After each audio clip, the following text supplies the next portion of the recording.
রজব শব্দটি আরবি, এর অর্থ হলো সম্মান করা। রজব মাস হলো আরবি সনের সপ্তম মাস। এটি 4টি পবিত্র মাসের একটি। রজব ও শাবান মাস পবিত্র রমজানের আগমনী বার্তা দিয়ে থাকে। মর্যাদার এই মাসটিকে মহান আল্লাহ তাআলা যাবতীয় যুদ্ধ বিগ্রহ, হানাহানি ও রক্তপাত নিষিদ্ধ করে দিয়েছেন।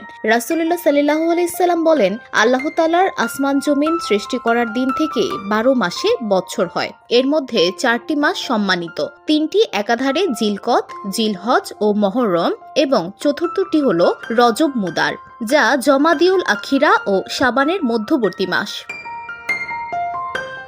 রজব মাস মুমিন মুসলমানদের ইবাদতের মাস, বরকত লাভের মাস।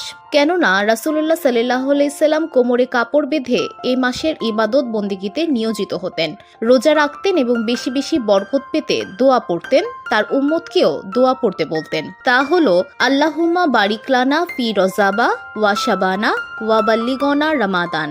অর্থ, হে আল্লাহ, রজব ও শাবান মাস আমাদের জন্য বরকতময় করুন, রমজান মাস আমাদের নসিব করুন। বুখারী ও মুসলিম।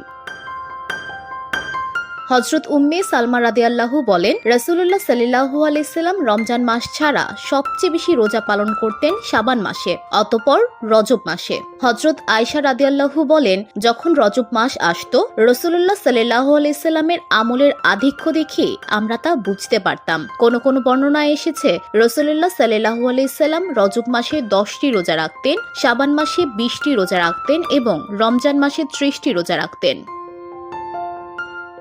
হযরত সালমান ফারসি রাদিয়াল্লাহু আনহু থেকে বর্ণিত হাদিস থেকে জানা যায়, রজব মাসের প্রথম তারিখে 10 রাকাত নফল নামাজ পড়তে হয়। হযরত ওমর রাদিয়াল্লাহু তাআলা আনহু বর্ণনা করেন, রাসূলুল্লাহ সাল্লাল্লাহু আলাইহি সাল্লাম বলেন, অতি মহান মর্যাদার 4টি রাত হলো রজব মাসের প্রথম রাত, শাবান মাসের মধ্য দিবসের রাত শবে বরাত, শাওয়াল মাসের প্রথম রাত ঈদুল ফিতর বা রমজানের ঈদের রাত এবং জিলহজ মাসের 10ম রাত ঈদুল আজহা বা কুরবানি ঈদের রাত।